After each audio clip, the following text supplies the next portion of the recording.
हमारे साथ बात करने के लिए रानीगंज के विधायक आर के वर्मा सर हैं। सर, शेयर मार्केट में लगातार गिरावट देखी जा रही है, क्या कुछ कहना चाहेंगे? देखिए, शेयर मार्केट की गिरावट ये केंद्र की भारतीय जनता पार्टी के फेल्योर है। और जिस तरीके से पूरी दुनिया का भरोसा हुआ था भारत पर और दुनिया की बड़ी बड़ी एफडीआई आकर के भारत में इन्वेस्ट करने का काम किया था, आज वो भारत छोड़ करके चाइना की ओर जा रहे हैं। तो इससे पूरी दुनिया का विश्वास टूटा है भारत पर, भारत की साख गिरी है। और इसके लिए भारत की केंद्र सरकार, भारतीय जनता पार्टी की सरकार जिम्मेदार है।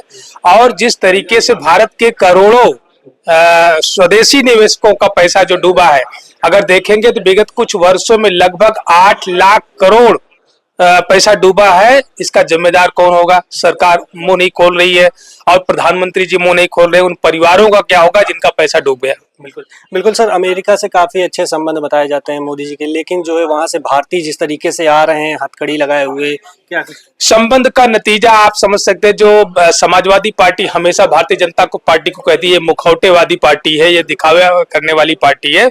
और मोदी का मुखौटा जो है वो हट चुका है अमेरिका के सामने, और अमेरिका ने जो है अपनी वो दिखा दी, और जिसकी वजह से आज भारतीयों को अपमान सहना पड़ रहा है। केशव प्रसाद मौर्य का एक बयान है, उन्होंने बोला सपा के अंदर औरंगजेब की आत्मा।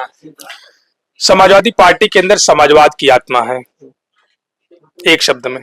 ब्रजेश पाठक का बयान था मुलायम सिंह यादव जी को लेकर के, कि उनका एक बयान है कि लड़के हैं गलती हो जाती है, इस तरीके के बयान। ब्रजेश पाठक को पहले उस बयान के बारे में सोचना चाहिए। उस समय वो राजनीति में थे। श्रद्धेय नेताजी मुलायम सिंह यादव ने वो बयान इस पर नहीं दिया था जिस रेफरेंस में उन्होंने कहा है।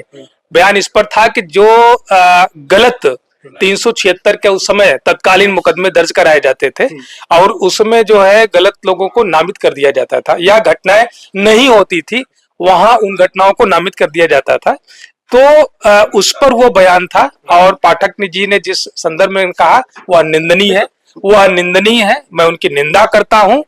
और श्रद्धेय नेताजी मुलायम सिंह का सम्मान देश में नहीं पूरी दुनिया में रहा है, जिसको भारत सरकार ने उन्हीं की पार्टी ने जिन्हें पद्म विभूषण से सम्मानित किया हो, और उन्हीं पार्टी के एक अदना सा नेता जो है श्रद्धेय नेताजी को अपमानित करने का काम कर रहा हो, तो इससे उनका स्तर आप समझ सकते हैं। बिल्कुल, आखिरी सवाल ये रहेगा कि बसपा सुप्रीमो मायावती ने आकाश आनंद को अपने पार्टी से निकाल दिया है, क्या प्रभाव, क्या समाजवादी पार्टी की तरफ आकाश आनंद आए?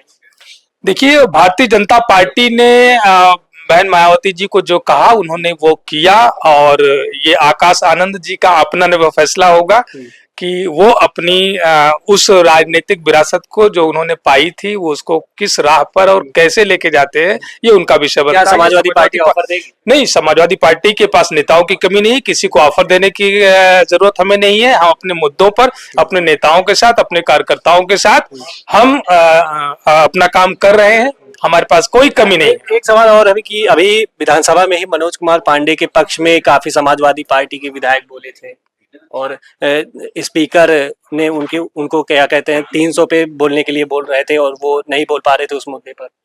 देखिए, उसमें कोई ऐसा विषय नहीं था। समाजवादी पार्टी के पक्ष का कोई विधायक उनके पक्ष में नहीं बोल रहा था। वो बार बार जो है नियम 300 की सूचना पर जो कहीं से वो पोषित नहीं हो रही थी, तो माननीय अध्यक्ष द्वारा बार बार ये कहा जा रहा था कि आप नियम 300 पहले पढ़ लो, नियम 300 की पात्रता क्या है, उसकी पोषणीयता क्या है, अगर वो पोषित है तो आप उसको पढ़ो।